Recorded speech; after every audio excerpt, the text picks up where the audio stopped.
сәлеметсіздер ме? Бүгінгі үйренетін иероглиф до. Қазақша мағынасы көп. До деп оқимыз. Жазылу рет тәртібі.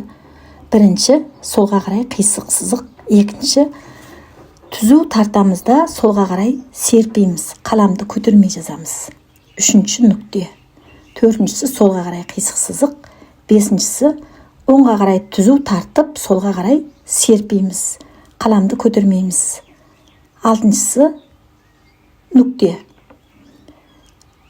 Бұған мысал келтірейік.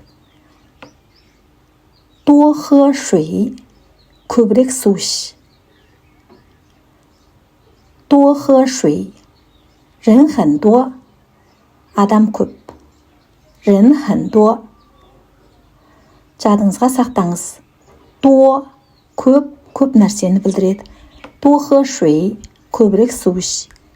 人很多 адам көп. Сау болыңыздар. 再见。